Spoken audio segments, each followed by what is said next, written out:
I've got a unique fighting style, and I'd say I've been coached, you know, part of the way. A lot of my movement is has been coached initially, and then I have a massive creative side to me as well, which you know, just that helps develop what I've been given. You know, I've got a base kind of movement style anyway, but then yeah, my creative side just, you know, maximizes that and turns it into what you guys see when I'm in the cage. Without no pause and embarrass you without no cause. Embarrass you without no cause. Want my belt?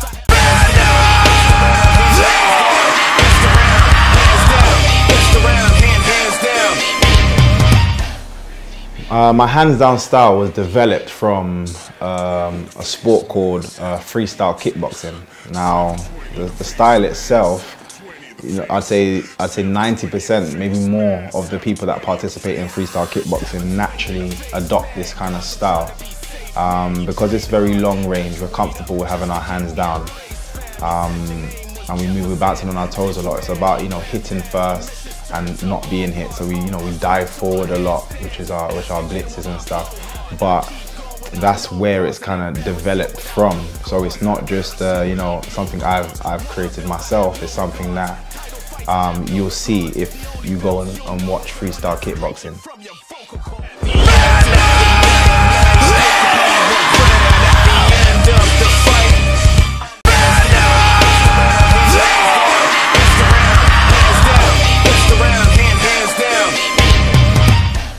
My martial arts that I've studied up till now, shall I say initially I started in Legendar Kung Fu, so Chinese style. Then we started to go more into kickboxing. So I've done that for many years. Then when I crossed over into the MMA, I started in jiu-jitsu, also doing wrestling, grappling, more Thai boxing as well, which is slightly different to the kickboxing that we was doing before. I'd say I enjoy, at the moment, it changes a lot. This is one reason why I like being in the sport that I'm in, because, you know, you always have times where, you know, you're really interested in, you know, the kickboxing, because you know, they're finding some new things and new tricks, and then, you know, not necessarily get bored, but, you know, your brain, you know, drifts a little bit. Well, I find that for myself, so I start getting more into, you know, the jiu-jitsu, and I get very creative with the jiu-jitsu.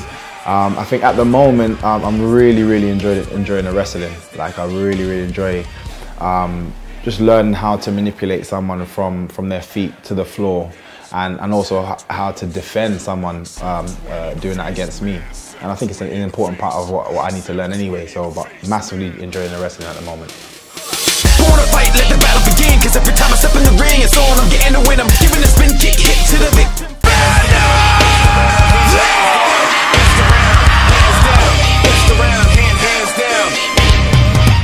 Yes, I find I'm settling into MMA very quickly. It didn't take me too long to get my first professional fight out, and I think it's just because, again, just the way my mind works, I can really pick up things extremely quickly, and my coach, you know, he saw that straight away. So I really do feel right now, especially like right now, that MMA is just a new home for me. I really feel so comfortable doing MMA. You know, when I'm in the gym and I go in there, I really enjoy the grappling side, and then, you know, the ground and pound, as well as the standing and the striking, which I was used to doing before. I have no regards. The only bells you'll know is the one that's screeching from your vocal cord.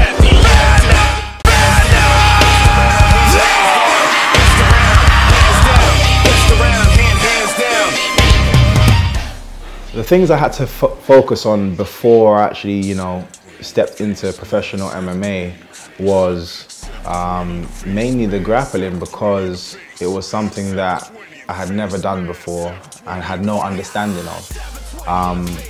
So I think, like anybody, you can't really jump into the deep end with something as you know,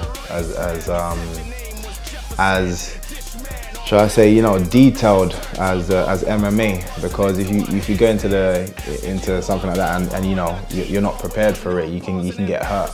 But through your own lack of, you know, understanding, it is a tough sport in general. But if you know, the more you understand the easier it is to, you know, to last long in the sport and last long in your fights. So the first thing I had to do is, you know, if someone grabbed me, know what I needed to do. And the second we developed that, my coaches already knew and understood that I was comfortable striking and I was comfortable evading and not getting hit.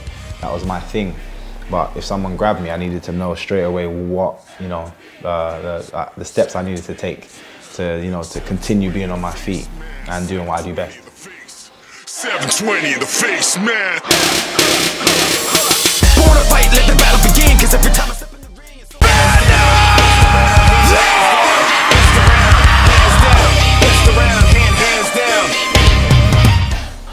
I think the change, the crossover from kickboxing to MMA, I found it, for me again, very challenging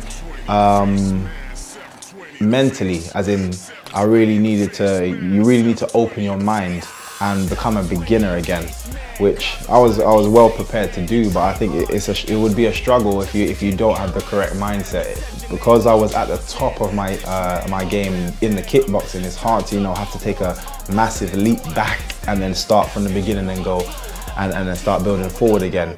That's the main thing. I think the mentality is such an important thing that people miss out on. I'm so used to being physical anyway, so it's not the training side. Although the training was upped, I'm used to having to work hard and train anyway. But the mental side definitely is something where you have to, you know, really just think, take yourself back to being a beginner.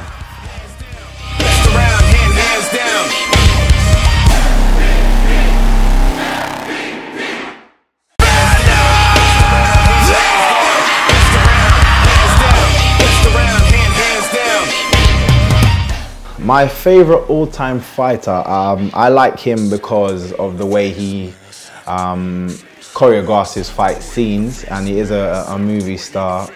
It's Jackie Chan, and I just like the way he choreographs his fight scenes because it's very, he uses everything around him. You know, he'll get kicked in his chest, he'll fall over something, and then he'll use that something to kick back or to help him up, or he just uses his environment, which I love because he's a person that massively uses his body for everything, you know what I mean? And anybody that knows or has seen any Jackie Chan films will immediately understand what I'm talking about.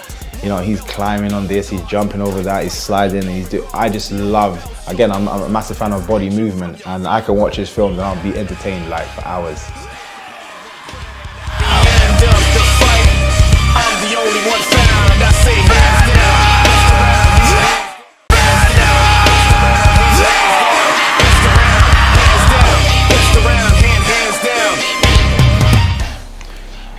I see my hands down style, the 630 style, I see it just revolutionizing just the way people do stand-up. I think it's come to a point in MMA where everyone can do the same thing.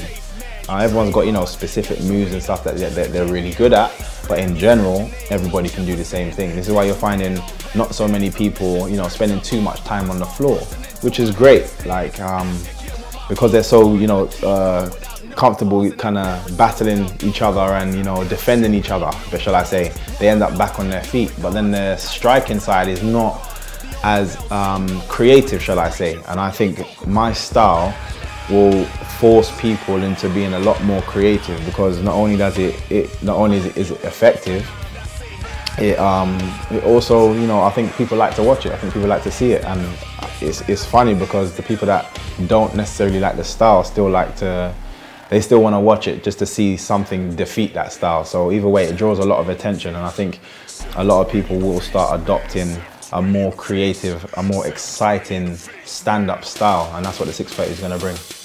In terms of me personally, being the first person to deliver this style to the MMA world, I think it's just going to take me to, you know, winning titles. My personal goal is just being the most well-known, the biggest face of MMA, and I'm only going to do that by, you know, winning in style, and defeating the best. With accurate strikes after the fight's over, the one and only is left standing. Mike Holder announcing the cage fight champion. Crowd clapping, chanting out.